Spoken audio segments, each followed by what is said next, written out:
নমস্কার, আমি সুমনা সরকার সেন। আপনারা দেখছেন ইউটিউব চ্যানেল দ্য অ্যাচিভার্স। অ্যাচিভার্সের পক্ষ থেকে আপনাদের প্রত্যেককে জানাই আন্তরিক অভিনন্দন এবং শুভেচ্ছা। আমি আগের ভিডিওতে ইন্ডিয়ার best direct selling industry MI লাইফস্টাইলের বেশ কিছু আয়ুর্বেদিক প্রোডাক্টের বেস্ট কম্বিনেশন নিয়ে আলোচনা করেছিলাম। আজকে তার সেকেন্ড পার্টে চলে এসেছি। আজকে প্রথমে যে টপিক নিয়ে আলোচনা করব তা হলো কনস্টিপেশন বা কোষ্ঠকাঠিন্য। এটি সাধারণত ডায়েট পরিবর্তনের কারণে বা ইনসাফিসিয়েন্ট ফাইবার গ্রহণের কারণে ঘটে। এর ফলে মলত্যাগ কম হয়, মল শক্ত ও শুষ্ক হয়ে যায়। যদি দীর্ঘস্থায়ী কোষ্ঠকাঠিন্য থাকে তবে তা চিকিৎসার প্রয়োজন হয়। আমরা এবার দেখে নেব যে এর জন্য আমরা কি কি মেডিসিন নিতে পারি। এর জন্য আমরা লিভাগেন লিকুইড, ইমিউনো 3+ আর প্রোবায়োটিক G+ নেব। এবার আসি এই পর্বের দ্বিতীয় যে রোগটি নিয়ে আমরা আলোচনা করব তা হলো নামনেস বা অসাড়তা। এই অসাড়তা হাতে পায়ে হয়।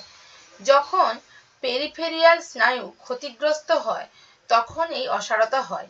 হাত পা ঝিনঝিন করে।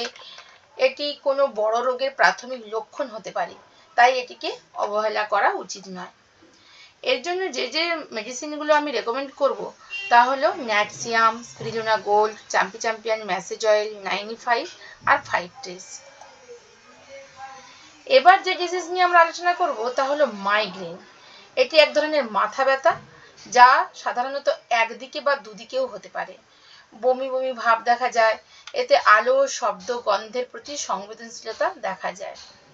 তো এর জন্য যে মেডিসিনগুলো আমরা রেকমেন্ড করব তা হলো প্রোনাশিকা, নোবেদনা ক্যাপসুল, স্পিরুলিনা গোল্ড, 5 ট্রেস আর রোল অন ইনহেলার।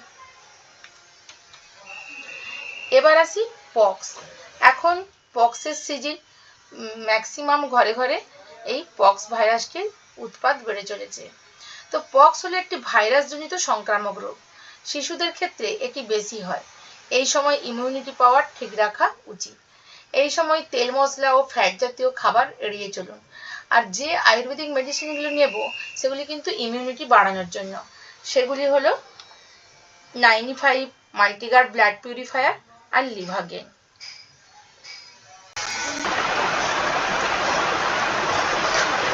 এবার আমরা যে ডিজিজ নিয়ে ডিসকাস করব সেটা হলো কিডনি স্টোন। তো কিডনি স্টোন মূলত ইউরিনের মাধ্যমে অ্যাবজর্ব মিনারেলস এবং সল্টের কারণে হয়। ইউরিনে মিনারেল সল্টের পরিমাণ বেশি হলে ইউরিনের থিকনেস বাড়ে এবং স্টোনের আকার ধারণ করে, একটা ক্রিস্টাল স্টোনের আকার ধারণ করে এবং তা কিডনিতে জমা হতে থাকে। এরপর পেট ব্যথা হয়, ইউরিন করতে প্রবলেম হয় এবং অনেক টাইমে ব্লিডিংও হতে থাকে। এর জন্য আমরা যে সকল মেডিসিনগুলো রেকমেন্ড করব তা হলো uric plus 3 liquid, uric plus 3 capsule, ন্যাটসিয়াম আর মাল্টিগার ব্লাড পিউরিফায়ার।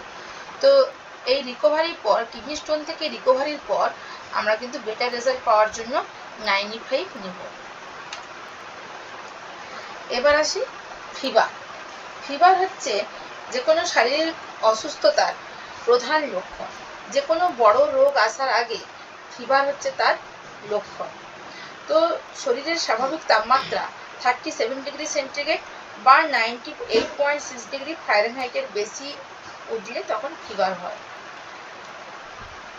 তো ফিভার হলে আমরা কি কি নেব না বিলো 37 আর কবচ প্লাস, নোবেদনা ক্যাপসুল। যদি বডি পেন থাকে তবেই নোবেদনা ক্যাপসুল নেব, নাহলে বিলো 37 বা কবচ প্লাস নেব। থ্যাংক ইউ ভিডিওটি দেখার জন্য, আপনাদের শেষ পর্যন্ত দেখার জন্য আপনাদের প্রত্যেককে ধন্যবাদ। Kindly like and subscribe and also do not forget to share.